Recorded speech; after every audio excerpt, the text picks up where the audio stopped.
चलिए बेटा, आज जैसे कि मैंने कहा था कुछ हायर वर्जन क्वेश्चंस भी लेंगे अपन आज, जेई से रिलेटेड है। Let's go for it.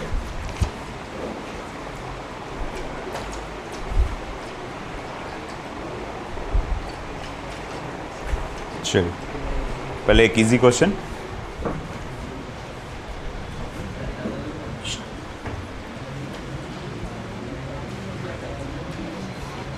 A particle moves in a straight line। बड़ा बातें नहीं,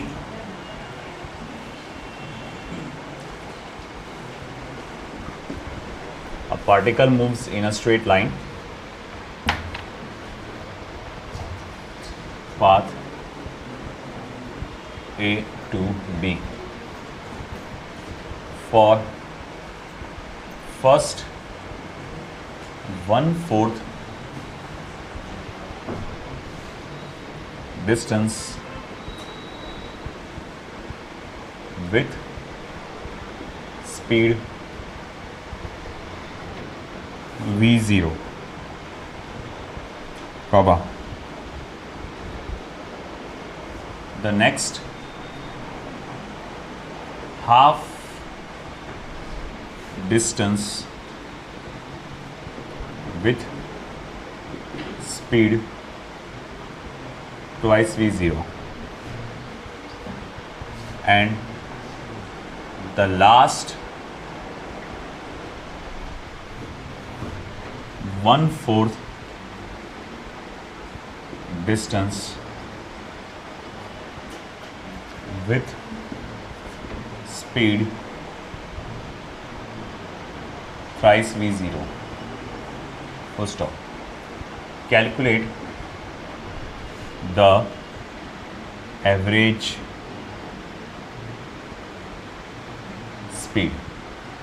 आपसे कह रहा है कि वो एवरेज स्पीड कैलकुलेट करके बताइए। तो देखो बेटा, पूरी जर्नी को उसने कितने हिस्सों में बांटा है? 3, है ना। अब अगर मैं कहूँगा, चलो मान लो कि यहाँ से A से आप B पर जाते हैं और ये पूरा रास्ता, इसका जो डिस्टेंस है वो S है। इसका पूरे रास्ते का डिस्टेंस क्या बेटा? S है। अब उसने ये क्या कहा कि पूरे इस रास्ते का जो 1/4 डिस्टेंस है वो स्पीड v0 से ट्रैवल कर रहा है। फिर आधा डिस्टेंस, ये वाला पार्ट मान लो s/2 है, वो ट्वाइस v0 स्पीड से ट्रैवल कर रहा है। बाकी रिमेनिंग अब 1/4 डिस्टेंस वंस अगेन वो स्पीड थ्राइस v0 से ट्रैवल कर रहा है ना। तो उसने क्या कहा है कि एवरेज स्पीड क्या होगा, कैलकुलेट करो।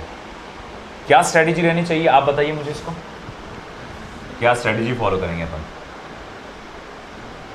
ट्राई करो, देखो बिंदास बोलो, जो लग रहा तुमको बिंदास बोलो, डरने का नहीं है ना। बोल्ड बनने का, अपने आप को मतलब थोड़ा स्ट्रांग बनाने का यही मौका रहता।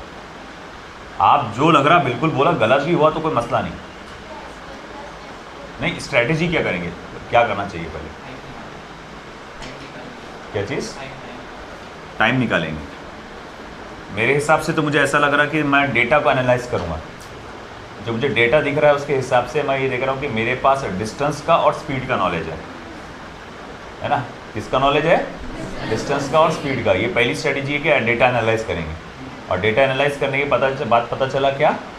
डिस्टेंस का और स्पीड का नॉलेज है। सेकेंड स्टेप क्या रहेगी स्ट्रेटेजी में? आप देखेंगे कि भैया ये कौन से केस से रिलेटेड है। कौन सा केस है?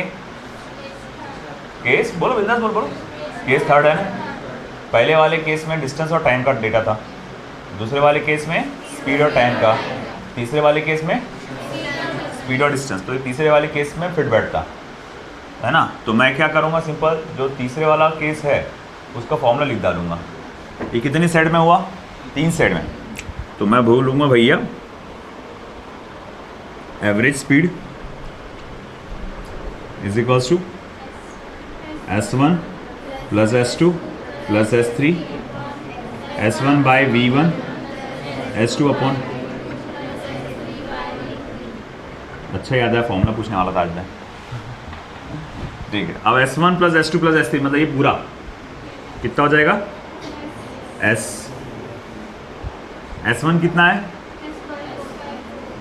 S/4 अपॉन V0 प्लस ये कितना है S/2 upon twice V0 plus S/4 upon thrice V0। अच्छा, इसमें से क्या कॉमन निकल सकता? S भी निकलता और S/4 निकल जाता पूरा का पूरा। यहाँ S/4 है, यहाँ S/4 है, ये पूरा बाहर निकलेगा। अब आप बोलेंगे सर ये तो S/2 है। हाँ, ये 2 के साथ जब मल्टीप्लाई होगा तो वो भी क्या बन जाएगा S/4 बन जाएगा। और ये S/4 अकेला है, उसको निकाल लो बाहर। तो देखो ये फॉर्मूला कैसे बना, S/4 निकला बाहर, ये बचा 1/V0 1/V0 प्लस 1/थ्राइस V0। ऑफकोर्स ये S और S क्या हो गया कैंसिल, और जाहिर बात है ये 4 चला जाएगा ऊपर। चलो ठीक है, तो देयरफॉर एवरेज स्पीड का फॉर्मूला क्या बना, ये 4 तो चला गया ऊपर, है ना। और फिर उसके बाद 1/V0 कुल मिला के हो गए 2/V0 प्लस 1/थ्राइस V0। अब करो cross multiplication, 6V0 plus V0, तो ये हो जाएगा 6V0 plus V0 upon 3V0 का स्क्वायर। अब ये होगा कि ये पूरा पार्ट जाएगा ऊपर, नीचे वाला, ये 3 4 12 12V0 का स्क्वायर अपॉन 7V0। अब ये V0 कटा, ये V0 कटा, therefore average speed is equals to 12/7V0। 12/7V0 आया समझ में? दिस इज इट, ये था हमारा एवरेज स्पीड, ये फॉर्मूले के हिसाब से लिख लो। मॉड्यूल कितने लोगों ने प्रिंट करा लिए, बाकी क्या कर रहे तो? कल मुझे सभी के पास मॉड्यूल चाहिए। तुम्हारा पहला टारगेट, सुन लो इधर, तुम्हारा पहला टारगेट, आज का क्या दिन है? फ्राइडे। तो आज का दिन है फ्राइडे, आज सभी लोग प्रिंट कराएंगे। कल सभी लोग सैटरडे तक, है ना, सिर्फ 10 से 12 क्वेश्चन है पहले टॉपिक में, डिस्टेंस एंड डिस्प्लेसमेंट वाले पार्ट में।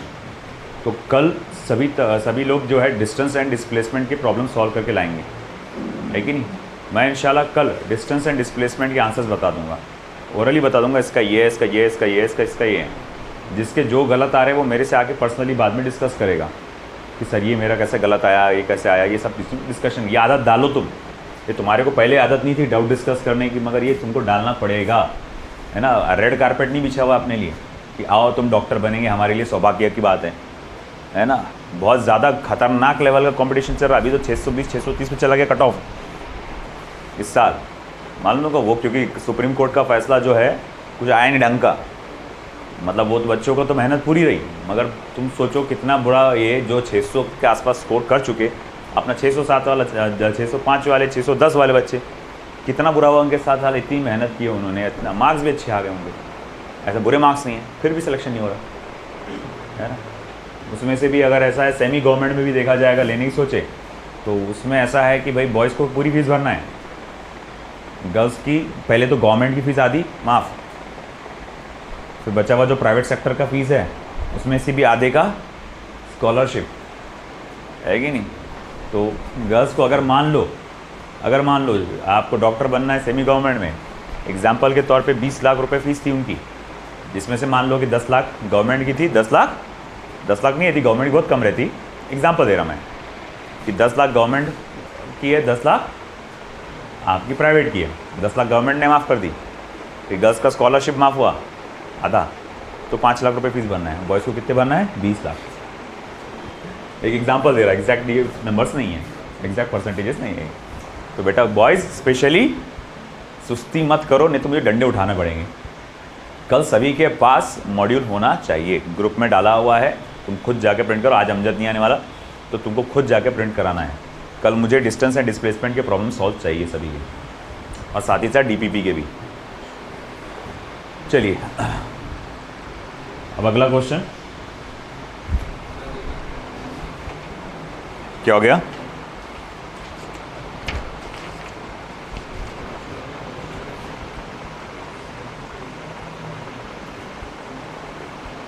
A particle moves in a straight line, covers half the distance with speed v1, full stop. The other half distance is covered, ये स्पेशली जेई वाले ध्यान रखो, into equal time intervals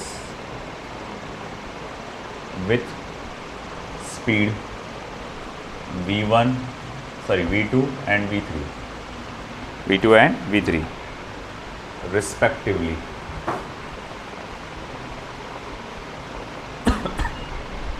Full stop. The average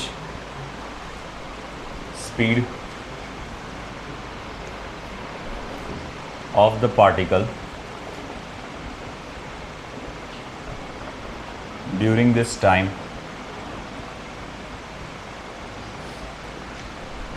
is, first option, v1 into v2 plus v3 upon v1 plus v2 plus v3. Second option, twice v1 v2 plus v3 upon v1 plus v2 plus v3. Third option, twice v1 v2 plus v3 upon twice v1 plus v2 plus v3. Last option, v1 into v2 plus v3 upon twice v1 plus v2 plus v3. JEE वाले ख़ास तौर से ध्यान दीजिए इस problem पे, मगर NEET वालों को भी करना ऐसा नहीं है कि वो बैठे रहेंगे। ये प्रॉब्लम लिखना सभी का हो गया? मुझे पूरा साफ चाहिए। ये सभी का हो गया? जल्दी लिखो ये प्रॉब्लम।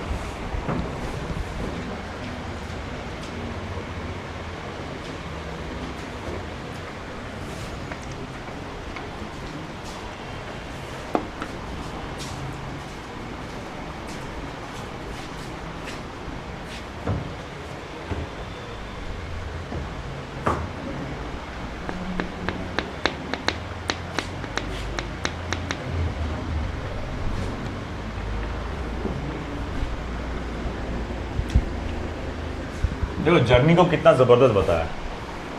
उससे पहले डिस्टेंस को बांटा, फिर बचे हुए आधे डिस्टेंस को दो इक्वल टाइम में बांटा उसने। इस तरह से इसको उसने डिस्ट्रीब्यूशन किया हुआ है।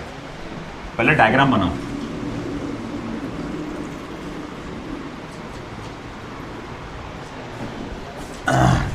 सबसे पहले इसमें डायग्राम बनाना।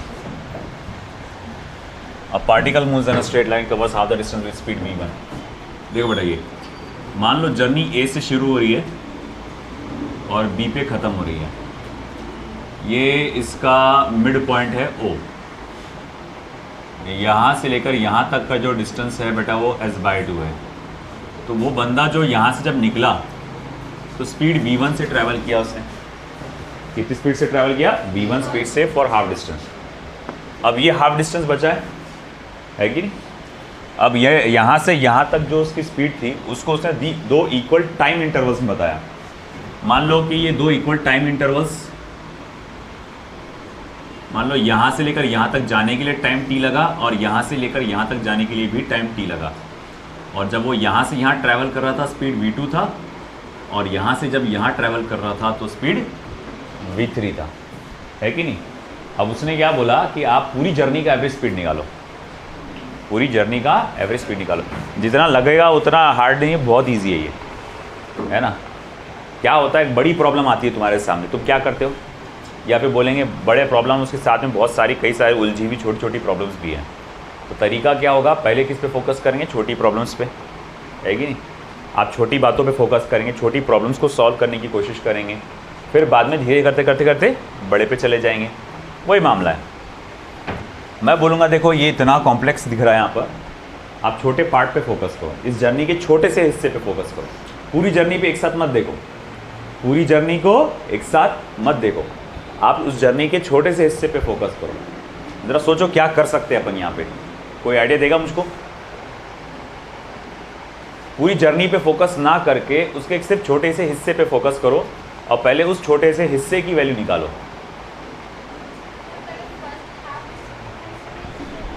ये तो वैल्यू दी है डायरेक्टली, सॉरी कौन सी,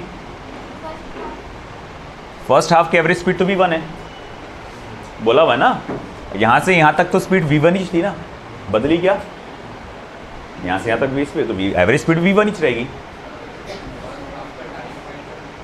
फर्स्ट हाफ का टाइम फाइंड करेंगे और फिर आपने v/t वाले फॉर्मूले से, जो v और t वाला फॉर्मूला है उससे अपन कर सकते हैं, बिल्कुल सही, वो भी कर सकते हैं अपन। या फिर एक तरीका ये है, ये पार्ट पे पहले फोकस करो, इतने पार्ट पे, ये पार्ट में क्या कॉमन दिख रहा है तुमको, टाइम। डिस्टेंस अलग अलग हो सकता है, अलग अलग ही होगा, मगर टाइम कॉमन है, टाइम सेम है, और स्पीड क्या है, v2 v3 है। तो तुमको मालूम है जब दो इक्वल सेट्स में ट्रैवल करते हैं टाइम इक्वल रहता है, तो उसका फॉर्मूला बताया था मैंने आपको। तो मैं बोलूँगा VOB, सबसे पहले O से लेके B तक का जो एवरेज वेलोसिटी रहेगा वो क्या रहेगा, आप बोलेंगे v2 plus v3 divided by 2, है ना। अरे भैया पढ़े ना आपने, v1 plus v2 divided by 2, दो सेट्स के लिए इक्वल टाइम के लिए। तो मैं बोलूँगा जब गाड़ी O से B तक जाएगी तो उसका एक एवरेज स्पीड क्या रहेगा, v2 plus v3 divided by 2। ये समझ में आया, ठीक है। अब अपने को O से लेके B तक का एवरेज स्पीड पता चल गया, एवरेज स्पीड पता चल गया। अब मैं बोलूँगा ये आधे डिस्टेंस की स्पीड कितनी है, ये आधे डिस्टेंस की स्पीड कितनी है, ये आधे डिस्टेंस की स्पीड कितनी है, VOB, एवरेज लेंगे ना अपन। ये आधे डिस्टेंस की स्पीड, ये आधे डिस्टेंस की स्पीड VOB। ये डिस्टेंस इक्वल है, आधा आधा है ना, इक्वल ही होंगे ना। तो ये डिस्टेंस इक्वल है, स्पीड v1 है और VOB है। अब ज़रा बताना फॉर्मूला, जब डिस्टेंस इक्वल रहा तो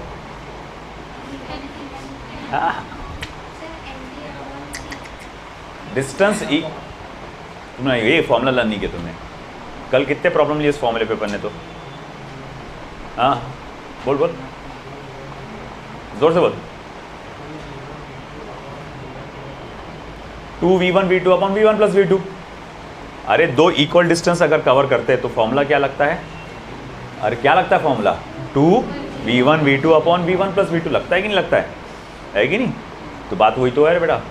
अब मैं बोलूँगा देखो तुमको ये टुकड़े की तुमने स्पीड निकाल ली, ये आ रही VOB, ये टुकड़े की स्पीड VOB आ रही। अब अपने को पूरी उसकी निकालना है। मैं बोलूँगा देखो ये टुकड़े की तो ऑलरेडी बोला हुआ था v1, है ना, और ये टुकड़े की स्पीड VOB करके, जिसका फॉर्मूला ये है, वैल्यू तो ये है, फॉर्मूला ये है। मैं ये बोलूँगा यार देख ये डिस्टेंस इक्वल है, कल ही की बात है, मैंने थर्ड केस में पढ़ा था कि अगर मान लो दो स्पीड हो और डिस्टेंस इक्वल हो, दो स्पीड हो डिस्टेंस इक्वल हो, तो उसका फॉर्मूला क्या था, 2v1 v2 upon v1 plus v2। बेटा लर्न करो, मेरी बात याद रखो। अगर आपके दिमाग में फॉर्मूले स्टोर्ड नहीं है, आप सामने पूरा फॉर्मूले का पेज रख के सॉल्व कर रहे, है ना, आप क़यामत तक कोशिश करते रहो, आपको फिजिक्स नहीं आएगा, आप प्रॉब्लम सॉल्व कर ही नहीं पाएंगे एग्जाम में। मैं गारंटी देता मैं इस बात की। अगर आपको प्रॉब्लम सॉल्व करना है तो मैं बोलते सर जम नहीं रहे, प्रॉब्लम सॉल्व करके आ नहीं रहे, मेरा सबसे पहला सवाल रहता फॉर्मूले याद है तेरे को? 99.99% बच्चा यही बोलता सर नहीं याद है, तो वहीं मामला ख़त्म होता है।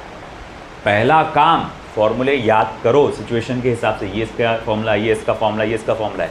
अब अगर तुमको याद है, जैसे उसको याद है तो उसने फटक से बोला कि भैया डिस्टेंस इक्वल है, डिस्टेंस इक्वल है, दो स्पीड्स दी गई है तो फॉर्मूला 2v1 v2 अपन v1 प्लस v2। अभी चिल्ला चिल्ला के बोल रहा मैं, डिस्टेंस इक्वल है, ये स्पीड v1 है, ये स्पीड vob है, तो बोलो भैया आपका क्या रहेगा, कौन सा फॉर्मूला यूज़ करें? ये वाला फॉर्मूला यूज़ करेंगे। तो मैं बोलूँगा ठीक है भैया, टोटल एवरेज स्पीड निकालना है अगर अपने को, तो ये फॉर्मूला क्या आएगा? 2 मल्टीप्लाई बाई यहाँ से लेकर यहाँ तक की स्पीड, मान लो अभी नाम सिर्फ AO दे देता हूँ मैं, VAO मल्टीप्लाई बाई यहाँ से लेकर यहाँ तक की speed VOB upon VAO plus VOP। अब उसकी वैल्यूज़ डालेंगे। VAO कितना है? V1 है। VOB कितना है? V2 प्लस V3 अपॉन 2 है। अगेन VAO कितना है? V1 है। VOB कितना है? V2 plus V3 upon 2। देखो ये 2 और ये 2 तो कैंसिल हो जाएगा क्योंकि मल्टीप्लिकेशन में है ना। फिर बचेगा क्या? फिर मैं बोलूँगा therefore V average is equals to, ये V1 जैसे कि वैसे V1 into V2 plus V3 upon, अब इसको इधर मल्टीप्लाई करो तो ये हो जाएगा 2V1 plus V2 plus V3 divided by 2। जैसे कि मालूम है आपको ये 2 चला जाएगा ऊपर, तो फिर मैं बोलूँगा देयरफॉर एवरेज स्पीड का फॉर्मूला क्या आएगा बेटा? 2V1 into V2 plus V3 divided by 2V1 plus V2 plus V3। ठीक है ना। तो ये हमारा आंसर है एवरेज स्पीड का। कौन सा ऑप्शन वाला देखो एक बार? C option. चलो देख लो।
इधर ध्यान दो बोर्ड पर।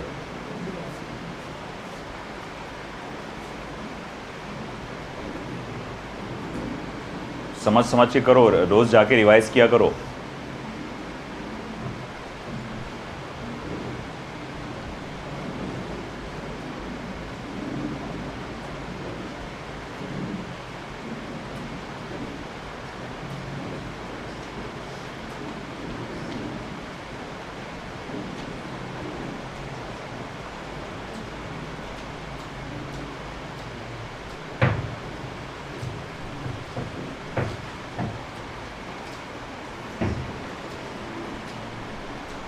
हुआ बेटा?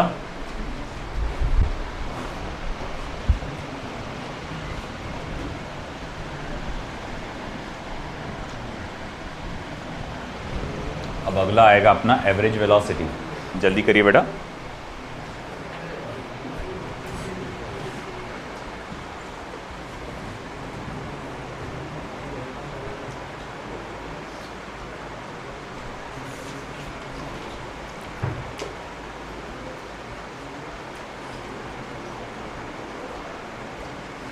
एक डक सिस्टम छोड़ा करो, डक सिस्टम। डक सिस्टम क्या होता? बदक, उसके जैसा मत किया करो। क्या करते, ये फॉर्मूला लिखना है ना? पहले ऊपर देखता, फिर वो देखता यहाँ क्या है 2v, तो इसके बाद क्या है VOB, फिर इसको देखता हो VAO, फिर ऊपर करे फिर से वापस देखता उसको VOB, है ना? एक एक चीज़ को देखेंगे, एक एक वर्ड को वो देखता है। ये तो चलो क्या है आपका इक्वेशन है, सेंटेंस लिख रहे तो पूरा एक एक वर्ड ये, अरे मुंडी दुख जाती है बाबा उसमें। पूरा सेंटेंस पढ़ लिया करो एक साथ और फिर उसको लिखने की कोशिश किया करो। फ़ायदा ये है कि स्पीड भी बढ़ेगी और दिमाग भी तेज़ होगा। मेमोरी बोलते हैं ना जिसको, मेमोरी अच्छी तरह स्ट्रांग होंगी, उससे चीज़ें याद रहेगी। एक एक वर्ड को अगर आप करेंगे ना तो आप क्या लिख रहे हैं वो भी समझ में नहीं आएगा उसके अंदर, और स्पीड भी बहुत स्लो रहेगी, ऊपर से गर्दन भी अकड़ेंगे। तो पूरा सेंटेंस पढ़ा करो, पूरी इक्वेशन पढ़ा करो और वो लिखा करो। भले ही बाद में करेक्ट कर लिया करो उसको, है ना? शुरू में गलतियाँ बहुत होंगी मगर बाद में आदत पड़ जाएंगी। चलो हो गया बेटा, जल्दी करो, मुझे वहाँ से स्टार्ट करना है क्योंकि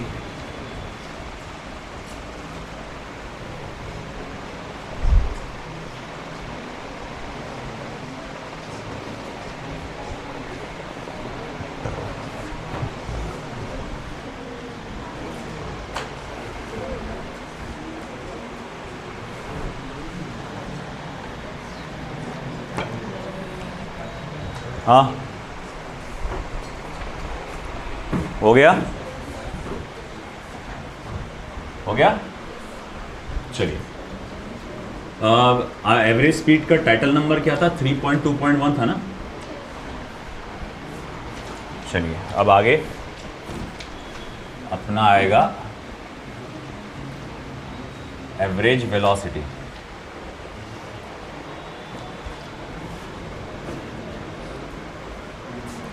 एवरेज वेलोसिटी, तो हम लोग कहेंगे एवरेज वेलोसिटी क्या है?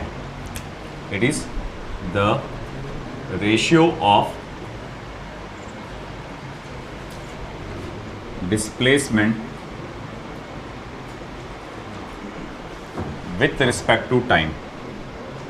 The ratio of displacement with respect to time is called, बातें नहीं चालू है तुम्हारी बातें उधर,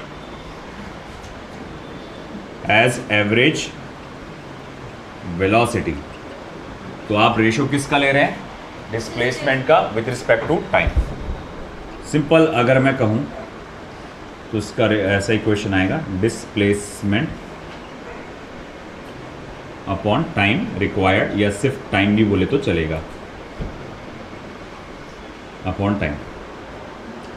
अब क्योंकि वन डायमेंशनल हम लोग पढ़ते हैं ज़्यादातर इस चैप्टर में, तो मैं इसको ऐसा लिख सकता हूँ, vector x2 minus vector x1 upon t2 minus t1, जिसको आप delta x upon delta t भी बोल सकते हैं, है ना? Delta x upon delta t, ये वेक्टर फॉर्म है। जनरली इस चैप्टर में मोशन जो होता है ऑब्जेक्ट का सिर्फ एक ही डायमेंशन पे होता है, यानी सिर्फ x एक्सिस पर या सिर्फ y एक्सिस पर या सिर्फ z एक्सिस पर, ज़्यादातर x एक्सिस पर।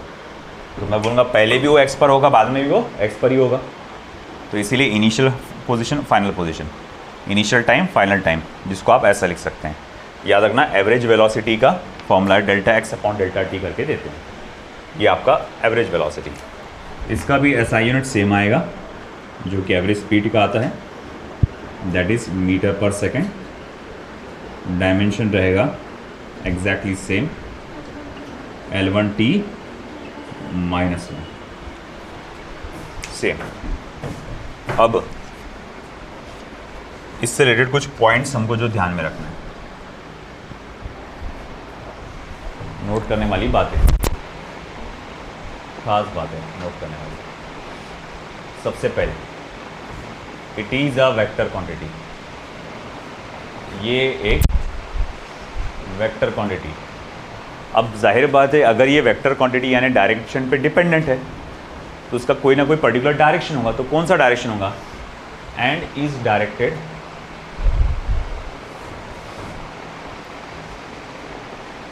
अलोंग डिस्प्लेसमेंट, जो डिस्प्लेसमेंट का डायरेक्शन होगा वही आपका वेलोसिटी का भी डायरेक्शन होगा।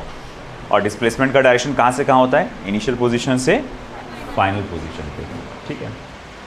और फिर हम लोग कहेंगे average velocity can be positive as well as negative. Average velocity can be positive as well as negative. पिछली बार याद है मैंने कहा था एवरेज स्पीड सिर्फ पॉजिटिव होता है, एवरेज स्पीड कभी भी निगेटिव नहीं जाता। मगर एवरेज वेलोसिटी की खासियत ये है कि उसको पॉजिटिव भी बोल सकते हैं आप, नेगेटिव भी बोल सकते हैं आप एवरेज वेलोसिटी को। और यहाँ पॉजिटिव और निगेटिव सिर्फ डायरेक्शन बताते हैं। एवरेज वेलोसिटी अगर मान लो पॉजिटिव आ रही, इसका मतलब होता है ये positive direction of x axis में बढ़ रहा है, मान लो एक्स एक्सिस पे ट्रैवल कर रहा है तो।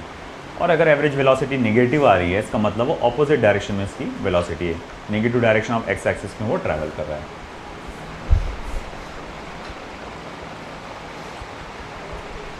Average velocity of any particle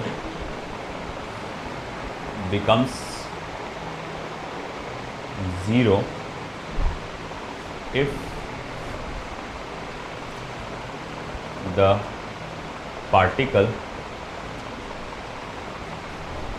returns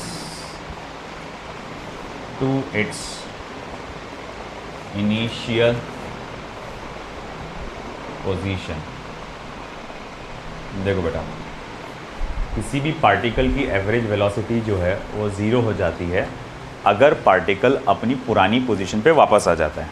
क्योंकि हम लोग जानते हैं जब भी कोई पार्टिकल पुरानी पोजीशन पे वापस आ गया तो डिस्प्लेसमेंट ज़ीरो है, और अगर डिस्प्लेसमेंट ज़ीरो हो गया तो एवरेज वेलोसिटी भी ज़ीरो हो जाएगी, ठीक है। ठीक है, next, the magnitude of average velocity, the magnitude of average velocity may be less than or equal to average speed। तो एवरेज वेलोसिटी का जो मैग्नीट्यूड है वो मे बी लेस देन और इक्वल टू एवरेज स्पीड होगा। यानी कि अगर मैं कहूँ कि देखो ये मैग्नीट्यूड है आपके एवरेज वेलोसिटी का, तो एक तो एवरेज स्पीड से कम रहेगा, एवरेज स्पीड से एक तो वो कम रहेगा या उसके बराबर रहेगा। इसके पीछे का कारण वही है जो डिस्टेंस है डिस्प्लेसमेंट का कारण था, कि डिस्टेंस एक तो उसके बराबर हो सकता है डिस्प्लेसमेंट के, या उससे बड़ा होगा। डिस्टेंस है ना, डिस्प्लेसमेंट, अब उल्टा बोलूँ अगर मैं, डिस्प्लेसमेंट अगर डिस्टेंस से के एक तो बराबर हो सकता है या उससे छोटा होगा।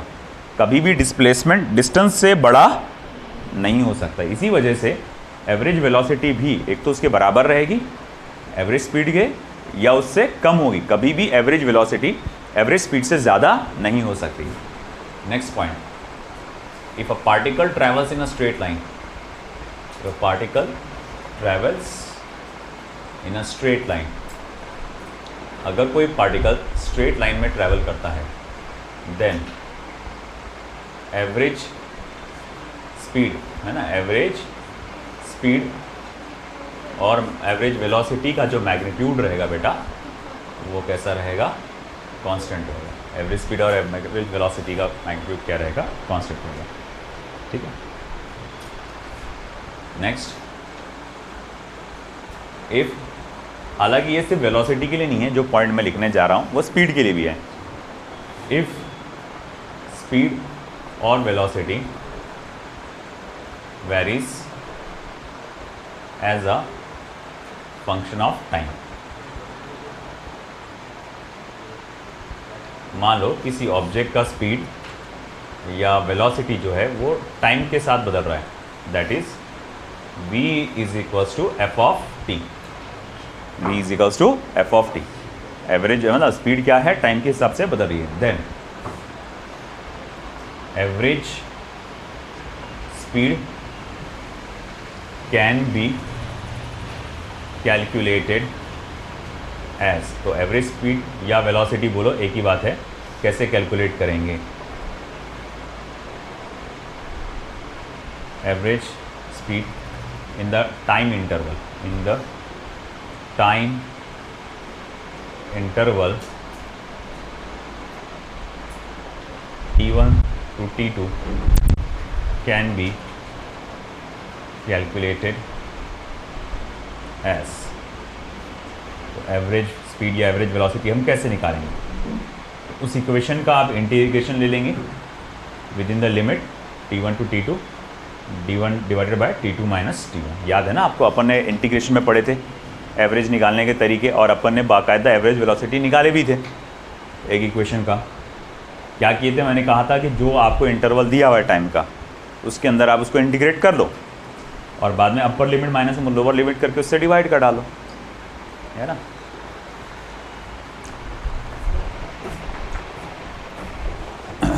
नेक्स्ट,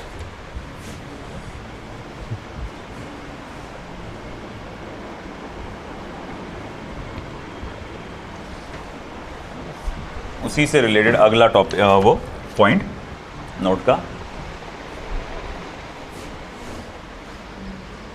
7th नंबर का, if the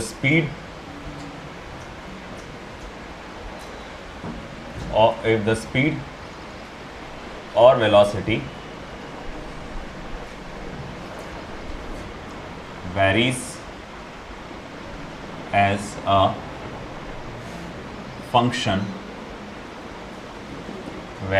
as a function of position, अगर स्पीड या फिर वेलोसिटी वो बदल रहा है as a function of position, position के हिसाब से बदल रहा है, then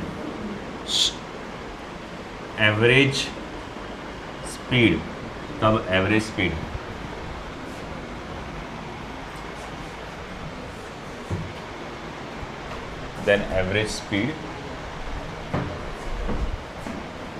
between x1 and x2 can be calculated as, तो भैया अगर मान लो आपको as a function of position दिया हुआ है, तो एवरेज स्पीड को बिटवीन x1 एंड x2 कैसे कैलकुलेट करेंगे? तो सिंपली ये फॉर्मूला लगेगा आपका, जैसे कि आप देख सकते हैं, आप उसका इंटीग्रेशन ले लो, है ना, विथ रिस्पेक्ट टू x, और फिर उसके बाद विद इन द लिमिट, और फिर बाद में upper limit minus lower limit करके उससे डिवाइड कर दो। लिख लो ये पूरा।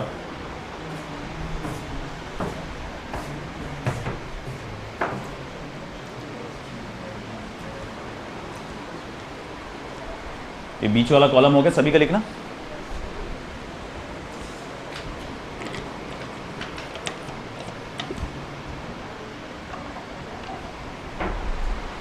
एग्जाम्पल्स देखेंगे एवरेज वेलोसिटी से रिलेटेड।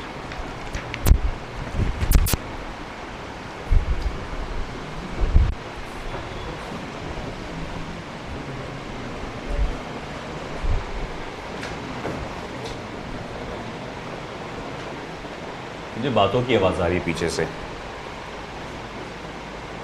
मजबूर मत करिए, तो मुझे बेइज्जत करना पड़ेगा कुछ लोगों को। A particle moves from A to B with speed 20 km/h and B to A with speed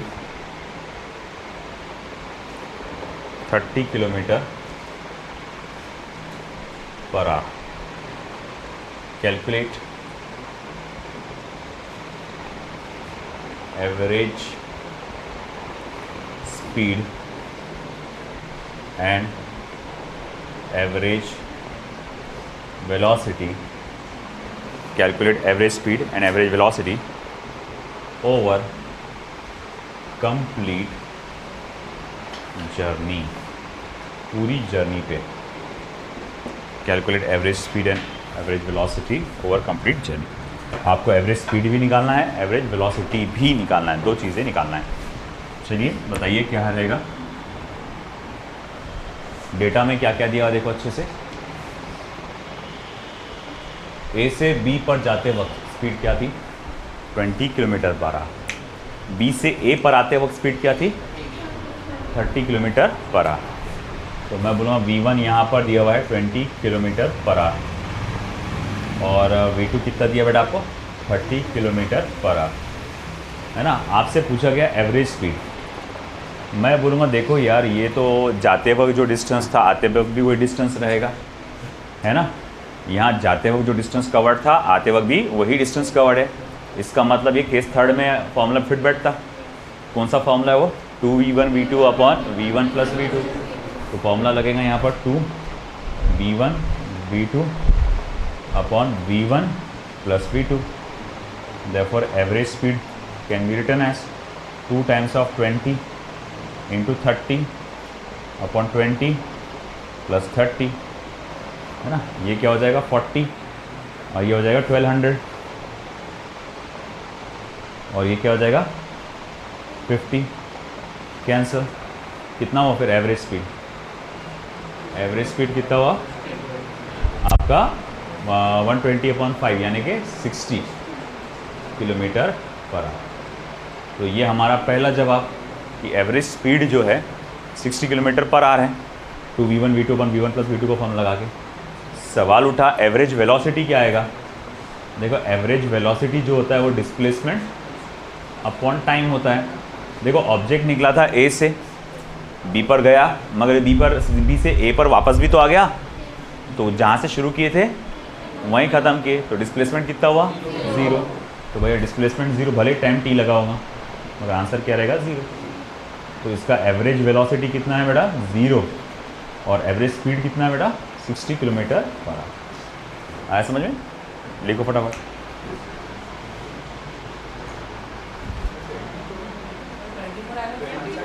कितना आ रहा? हाँ 24 आएगा, सॉरी मैं डिवाइडेड बाय 2 कर डाला।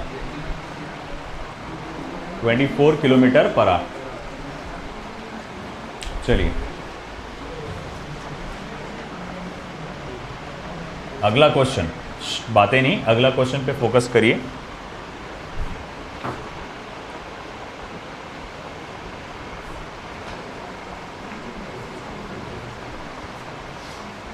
The position of particle varies with time small t as x is equals to 2t square minus t plus 1. Calculate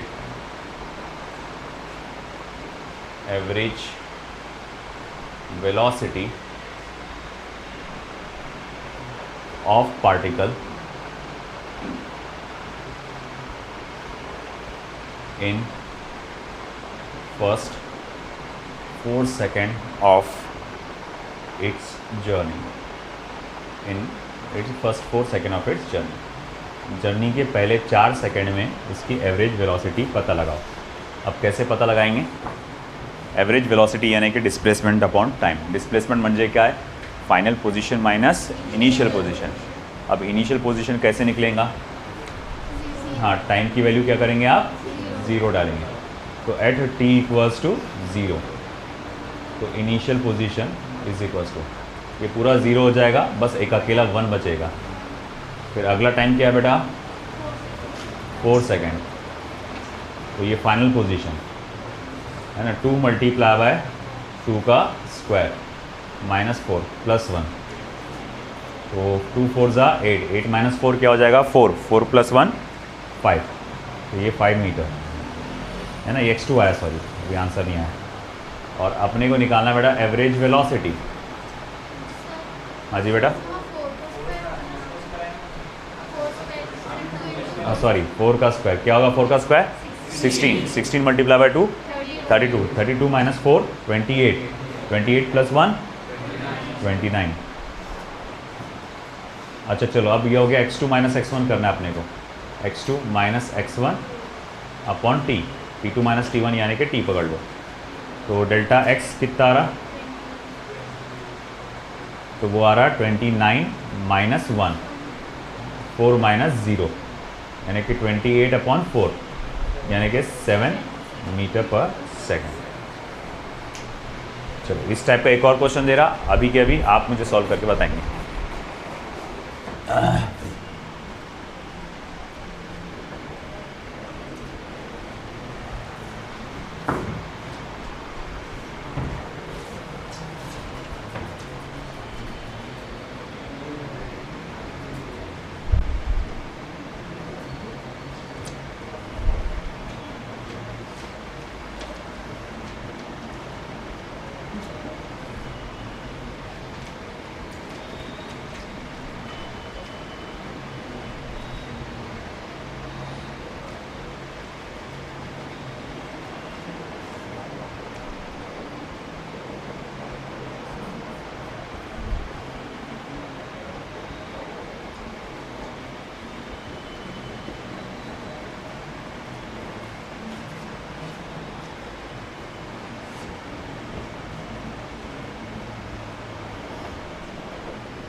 करो।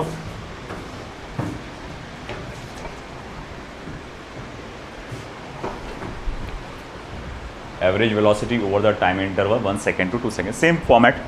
पहले T की वैल्यू 1 डालो, है ना, उससे आपको इनिशियल पोजीशन मिल जाएगा, फिर टी की वैल्यू आप 2 डालेंगे तो फाइनल पोजीशन, फिर निकालो। चलो हो जाओ, बी फास्ट।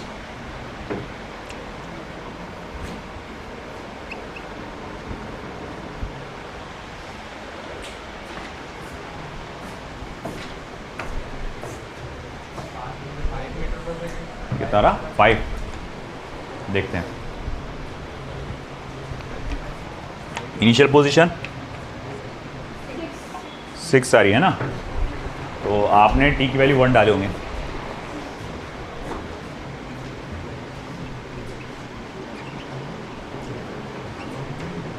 तो 2 1 ज़ा 2 1 और ये आ जाएगा 6।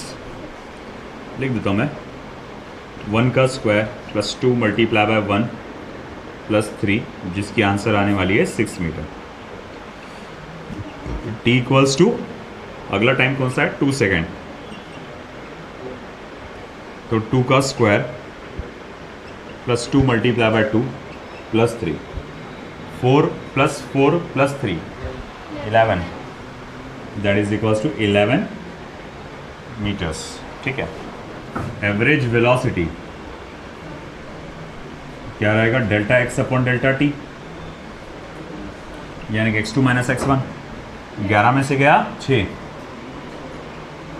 अपॉन t2 माइनस t1 यानी कि 2 में से गया 1, तो 5 अपॉन 1, दैट्स करेक्ट बेटा, वेरी गुड, 5 मीटर पर सेकेंड।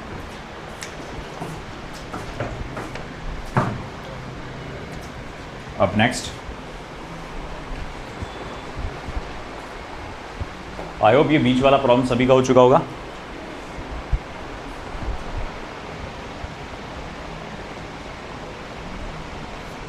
ये भी आपको सॉल्व करना है क्योंकि इससे पहले अपन ने ये कर चुके हैं इंटीग्रेशन में, आप मुझे करके दिखाएंगे।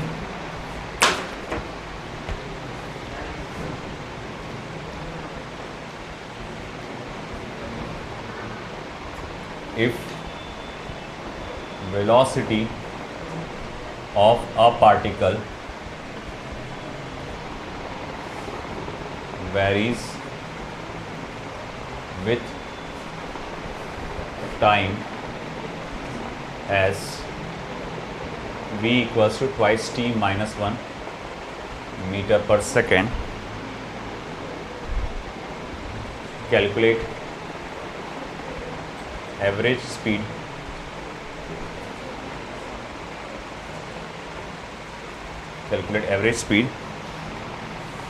for first 2 seconds of its journey।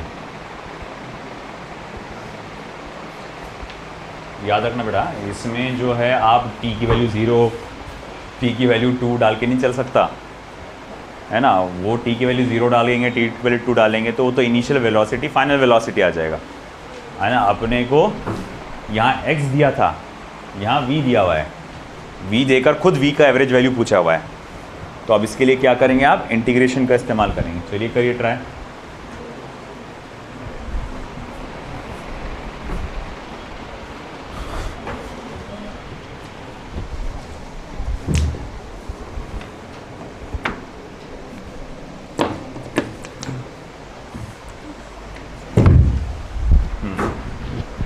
देखते हैं सही आंसर किसका आता है।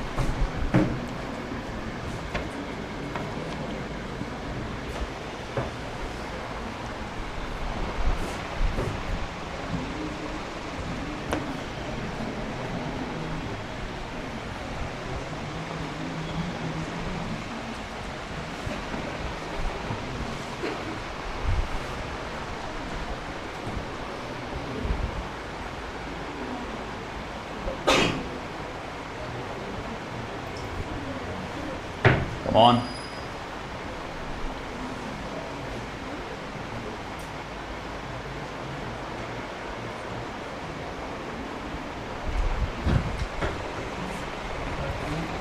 कितना आ रहा, 2 आ रहा। चलिए देखते हैं। देखो हमको मालूम है एवरेज स्पीड अगर हमको निकालना है तो इंटीग्रेशन लेना पड़ेगा 2t - 1 का in the time interval of 0 to 2, in the time interval of 0 to 2, और upper limit minus lower limit 2 - 0। 2t का इंटीग्रेशन क्या होता है बेटा, t² / 2 माइनस 1 × dt का इंटीग्रेशन क्या होता है बेटा, जस्ट t। लिमिट्स आ गए 0 to 2 / 2, ये 2 और 2 क्या हो गया बेटा, कैंसिल हो गया। अब अपने को करना क्या है, यहाँ पे t के जगह डालेंगे अपर वैल्यूज़, यानी कि 2 का स्क्वायर -2 माइनस t के जगह डालेंगे लोअर वैल्यूज़। अब लोअर वैल्यू डालूंगा तो पूरे 0 हो जाएगा, तो नहीं भी लिखे तो चलता उसको। तो 2 का स्क्वायर 4, 4 - 2 2, 2/2 यानी कि 1 मीटर/सेकेंड, ये आना चाहिए आपको, 1 आएगा, 1 मीटर/सेकेंड। ठीक है, आया समझ में आपको, है ना। कितने लोगों का आ चुका था ये आंसर, एक का भी नहीं। चलो फिर अगला तो आ जाना चाहिए फिर आप लोगों का।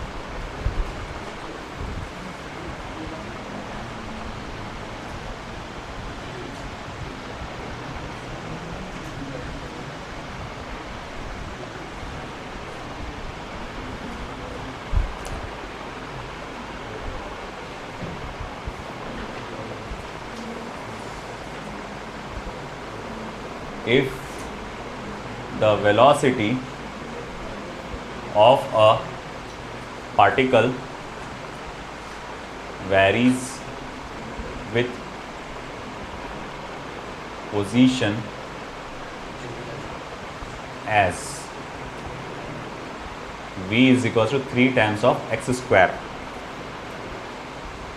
calculate average velocity for 1 less than equal to x less than equal to 3।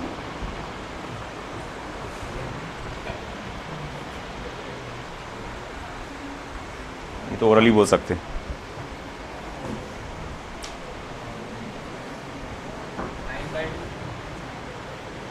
इतना भी फास्ट नहीं, जरा देख अच्छे से। 27 पक्का, 27 तूने -1 किया, 1 नहीं आएगा, -3, हाँ बराबर 1। कहीं 26/2 तो नहीं आ रहा, चलो देखते हैं। क्योंकि ये as a function of x है तो एवरेज स्पीड का जो फॉर्मूला रहेगा बेटा वो इंटीग्रेशन ऑफ, ये इक्वेशन लिखो, x की लिमिट डालो 1 to 3, 3 - 1, 3x² का इंटीग्रेशन क्या आएगा 3x³ अपॉन 3, लिमिट्स आ जाएंगे 1 to 3 और डिवाइडेड बाय 3 - 1 यानी कि 2, ये 3 क्या हो गया कैंसर। अब x की जगह अपर लिमिट डालो 3 का क्यूब, 3 का क्यूब क्या होता 27 माइनस x की जगह लोअर लिमिट डालो 1 यानी 1 का क्यूब यानी क्या होगा 1 अपॉन 2, 26/2 यानी कि 13 मीटर पर सेकेंड।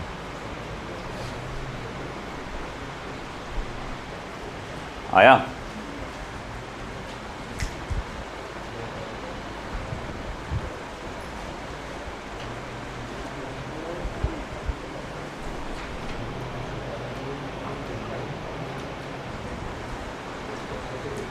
उधर का हो गया क्या? आखिरी प्रॉब्लम फिर ये जेई का है, जेई ओरिएंटेड है।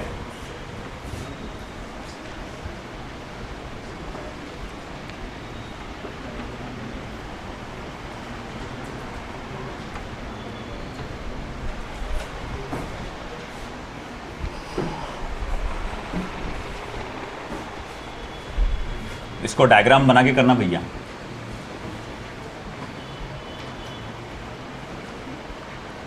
A bird flies towards east at 10 meter per second for 100 meters. It then turns around and flies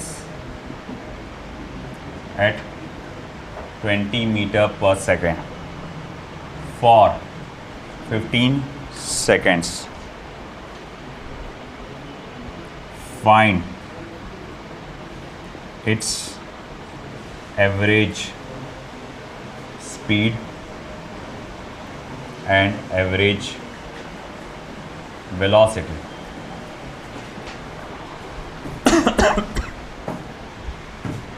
Find its average speed and average velocity.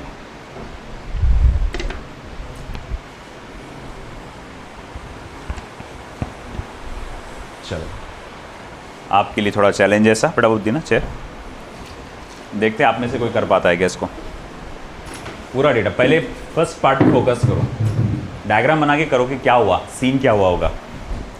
पहले ईस्ट में गया फिर वेस्ट में आया, है ना, कहाँ तक के आया होगा, ईस्ट में गया तो कहाँ तक के गया होगा, वेस्ट में गया होगा तो कहाँ तक के गया होगा, ये सारी चीज़ें निकालो। दो सेट्स में इंफॉर्मेशन है, दो टुकड़ों में है ना। पहले वो 100 मीटर गया 10 मीटर पर सेकंड की रफ्तार से, तो पहले सेट में क्या दिया हुआ है तुमको, डिस्टेंस और स्पीड दिया हुआ है, टाइम नहीं दिया हुआ है। मेरी राय में पहले टाइम निकाल लो, फिर पहले सेट का पूरा डेटा निकालो। डिस्टेंस है तुम्हारे पास, स्पीड है तुम्हारे पास, टाइम नहीं है, तो जो फॉर्मूला उससे टाइम निकालो पहले सेट का।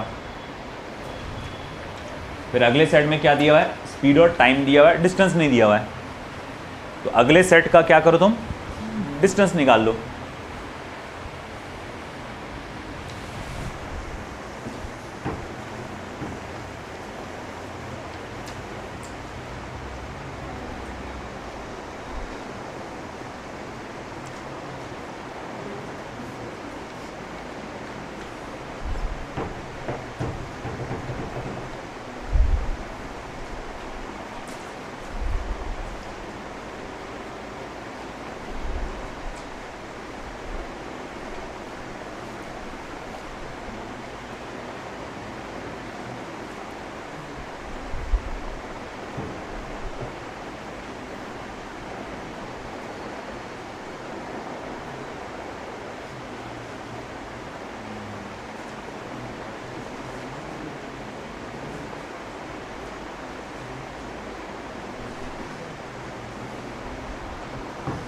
हुआ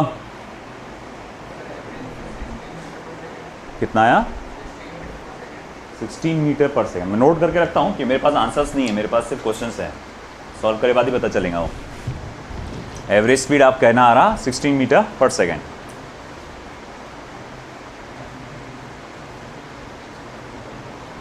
एवरेज वेलोसिटी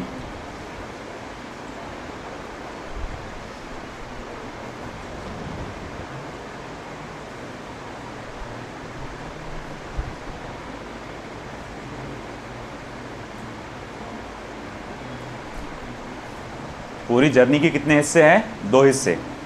फर्स्ट पार्ट में पूरी वैल्यूज़ निकालो, V1 S1 T1, उसमें अपने को V1 दिया हुआ है, S1 दिया हुआ है, T1 निकालो।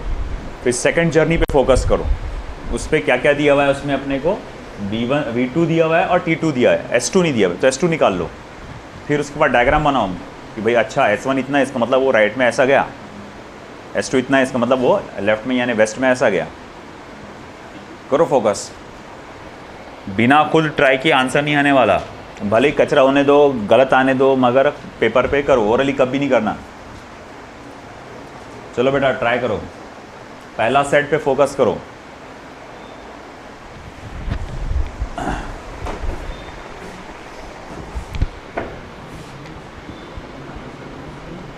ये नॉर्थ रहेगा, ये ईस्ट रहेगा, ये वेस्ट रहेगा, ये साउथ रहेगा, है ना। तो मैं सबसे पहले फोकस करूंगा first part of the journey. First part 16 आ रहा आपका भी, है ना, 2 लोगों का आ गया 16। तो मैं बोलूँगा मेरे को क्या क्या दिया हुआ है पहले। देखो भैया मेरे को V1 दिया फर्स्ट पार्ट में, कितना दिया हुआ है 10 मीटर पर सेकेंड। S1 दिया हुआ है, कितना दिया हुआ है आपका 100 मीटर। ठीक है, तो मैं इससे T1 निकाल सकता हूँ, बोले कैसे, तो V1 is equals to S1 upon T1, T1 is equals to S1 upon V1, जो कि कितना आ जाएगा बेटा 10 सेकेंड्स। ये फर्स्ट पार्ट का मुझे पता चल गया, सारा डेटा आ गया, स्पीड का, डिस्टेंस का, टाइम का, सब आ गया मेरे पास। अब मैं फोकस करूँगा सेकेंड पार्ट पे। सेकेंड पार्ट पे, तो सेकेंड पार्ट पे जब फोकस करूँगा मैं, तो मैं बोलूँगा क्या क्या दिया भाई, V2 दिया हुआ है, स्पीड कितना दिया हुआ है 20 मीटर पर सेकेंड। टाइम दिया हुआ है 15 सेकेंड। डिस्टेंस नहीं है, डिस्टेंस निकल जाएगा बट आसान है, V2 इंटू T2। 15 को 20 से मल्टीप्लाई करो, कितना होता 300, यानी 300 मीटर्स। सब आ गया अपने पास। अब इसका डायग्राम बनाओ। देखो बोले भैया मान लो बर्ड ने, यहाँ बर्ड ही है ना, हाँ बर्ड ने यहाँ से शुरुआत किया, राइट साइड वाला पार्ट ईस्ट है, लेफ्ट साइड वाला पार्ट वेस्ट है। अब बताओ मुझे पहले राइट साइड में यानी ईस्ट में कितना ट्रैवल किया उसने 100 मीटर्स, तो ऐसा गया वो 100 मीटर्स। फिर बाद में क्या हुआ वो, और वापस आया, उसने वेस्ट में ट्रैवल किया। सेकंड पार्ट बोले तो क्या है, ये फर्स्ट पार्ट क्या इंडिकेट करता, ईस्ट में ट्रैवल करना। बात समझ रहे हैं क्वेश्चन बेटा, a bird flies toward east eight ये इतनी स्पीड से। ये पूरा डेटा यहाँ से यहाँ तक किस चीज़ के लिए है, ईस्ट ट्रैवलिंग के लिए। जब वो ईस्ट में जाएगा तो क्या कैसी स्पीड से जाएगा, कितना डिस्टेंस ट्रैवल करेगा, वो सब दिया हुआ है। तो पहला पार्ट में जो जो वैल्यू है सब काय के लिए, ईस्ट में जाने के लिए। सेकंड पार्ट में देखो क्या दिखा, इट टर्न टेंस अराउंड मतलब ईस्ट के वापस ऐसा आएगा तो कहाँ जाएगा, वेस्ट में। तो जब वो वापस आ रहा है तो वो कितनी स्पीड से ट्रैवल कर रहा है, टाइम, डिस्टेंस, तो वापस कितना आया वो भी पता चल गया। मतलब भैया ये वापस यहाँ से यहाँ आ गया आपका कितना 300 मीटर्स। सॉरी थोड़ा और लंबा लेना पड़ेगा। कितना आया बेटा ये 300 मीटर्स, है ना। अब सबसे पहले मैं फोकस करता हूँ इसके एवरेज स्पीड पर। एवरेज स्पीड क्या होता है बेटा, total distance covered upon total time required. अब बताओ कुल मिला के कितना डिस्टेंस कवर किया उसने, 100 और 300 कुल मिला के 400, 400 मीटर्स। तो कुल मिला के 400 मीटर्स का डिस्टेंस कवर किया। कितना टाइम लग गया बेटा उसको, 10 second plus 15 second, 25 seconds. Total time लग गया 25 सेकेंड्स, है ना। अब ज़रा बताएंगे कितना आ रहा है इसका आंसर, 16 आ रहा है ना, 16 मीटर पर सेकेंड। वेरी गुड, बहुत अच्छा किया आप लोगों ने जिन्होंने सॉल्व किए, तो एक्सीलेंट जॉब। अब आगे क्या बोला हुआ है, एवरेज स्पीड तो निकल गया, अब अपने को क्या निकालना है, एवरेज वेलोसिटी। बोले वो कैसे निकालेंगे, वो तो बोले डिस्प्लेसमेंट अपॉन टाइम आता, कुछ खास नहीं है वो। एवरेज वेलोसिटी वो रहता डिस्प्लेसमेंट अपॉन टाइम। ज़रा बताओगे डिस्प्लेसमेंट क्या हुआ, शुरू यहाँ से किया, ख़त्म यहाँ पे किया उसने जर्नी, तो डिस्प्लेसमेंट कितने का हुआ 200 मीटर्स का। तो डिस्प्लेसमेंट हुआ बेटा 200 मीटर्स का। टाइम अगेन वही पुराना पूरा टाइम जो लगा 25 सेकंड वो आएगा यहाँ पे।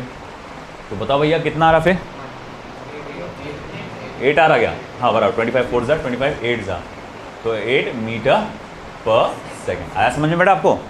तो एवरेज स्पीड, एवरेज वेलोसिटी ये सब निकाले। तो ये हमारे सब के सब बेसिक कैटेगरी के क्वेश्चन जो एवरेज स्पीड एवरेज वेलोसिटी से रिलेटेड थे खत्म हुआ। यहाँ टॉपिक खत्म हुआ average speed and average velocity का। अब अगला टास्क क्या रहेगा, डीपीपीस।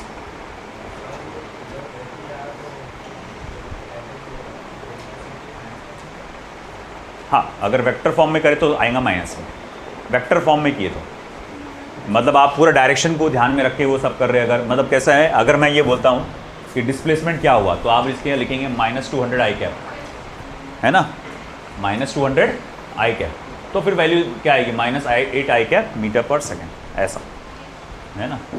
क्योंकि इनिशियल पोजीशन क्या थी इसकी, मान लो कि इनिशियल पोजीशन क्या थी तो बोले 0 आई कैप, है ना। और फिर मैं बोलूँगा फाइनल पोजीशन क्या है इसकी, तो आप कहेंगे सर वो 200 आई कैप है, तो है ना, नहीं -200 आई कैप। फिर मैं बोलूँगा डिस्प्लेसमेंट कितने का हुआ, final position minus initial position, -200 आई कैप -0 आई कैप -200 आई कैप, वैल्यू डालो, आ गया आंसर आपका। वेक्टर फॉर्म में सॉल्व किए तो माइनस में लिखते हैं, है ना। अभी सिर्फ मैग्नीट्यूड की बात कर रहे थे, मैं ये दिखा ना मैग्नीट्यूड, है ना, तो मैं ये डायरेक्शन की बात ही नहीं कर रहा, अभी सिर्फ वैल्यू की बात कर रहा मैं, तो इसीलिए सिर्फ अपन ने वैल्यूज ली, ठीक है। यहाँ average speed and average velocity खत्म।